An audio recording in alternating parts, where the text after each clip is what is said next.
আজ আমি আপনাদের দোকানের মতন লস্যি বানানোর রেসিপি বানানো দেখাবো। আর লস্যির জন্য যে স্পেশাল মশলাটা ব্যবহার করা হয় সেটাও বানানো দেখাবো। রেসিপিটা বাড়িতে একদিন হলেও বানিয়ে দেখতে পারেন। নমস্কার, আমি রুমি। আপনাদের সবাইকে আবারও একটা দারুণ স্বাদের রেসিপিতে স্বাগত। প্রথমে আমি নিয়েছি 500 গ্রাম টক দই। আপনারা টক দইটা দোকান থেকেও কিনে আনতে পারেন, আর না হলে বাড়িতেও রেডি করতে পারেন। এবার টক দইয়ের ওপরে যে শর্ট টাইপের থাকে, মোটা যে আস্তরণটা থাকে, সেটা তুলে নিতে হবে। আপনারা চাইলে ছুরি দিয়ে এইভাবে পাতলা করেও তুলতে পারেন, আর না হলে চামচ দিয়ে এইভাবে তুলতে পারেন। চামচ দিয়ে তুলতেও অনেক সুবিধা হবে।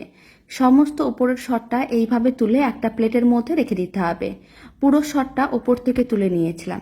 এবার যে টক দইটা, সেই টক দইটা একটা বড় মিক্সিং বোলের মধ্যে নিয়ে নিতে হবে, যাতে লস্যিটা বানাতে সুবিধা হয়। আর আমি দিয়ে দিলাম বেশ কিছুটা পরিমাণ বরফের টুকরো। এখানে আমি প্রায় 12 থেকে 13টার মতন বরফের টুকরো দিয়ে দিলাম, একেবারে ছোট ছোট সাইজের। খুব ভালো করে মিশিয়ে নিতে হবে। আর এইভাবে প্রায় 10 মিনিটের মতন মিশ্রণটাকে খুব ভালো করে ফেটিয়ে নিতে হবে। যত ভালো করে মিশ্রণটাকে ফেটানো হবে, লস্যিটা খেতে তত বেশি ভালো লাগবে। আর এই সময় আমি মিশ্রণটার মধ্যে দিয়ে দিচ্ছি 4 চামচের 4 চামচ চিনি।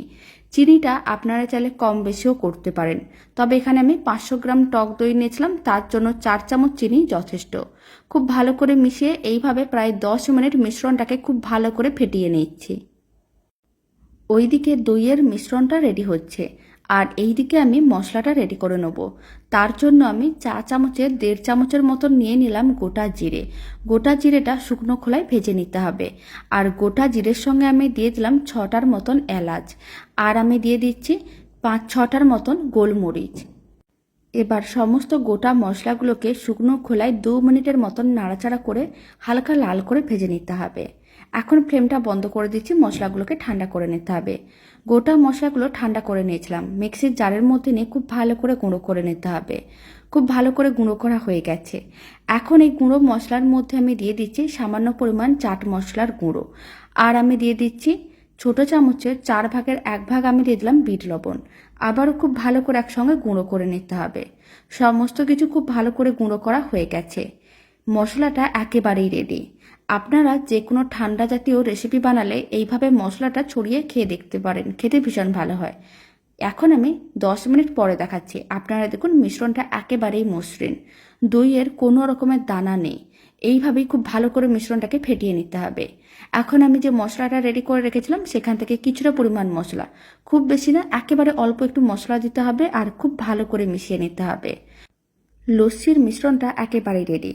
এবার মিশ্রণটাকে এইভাবে গ্লাসের মধ্যে সার্ভ করে নিতে হবে। আর দইয়ের উপর থেকে যে সরটা তুলে রেখেছিলাম, সেই সরগুলোকে এইভাবে লস্যির উপরে রেখে দিতে হবে। এতে দেখতে বেশ ভালো লাগবে। আর সামান্য পরিমাণ মশলা এইভাবে ছড়িয়ে দিতে হবে।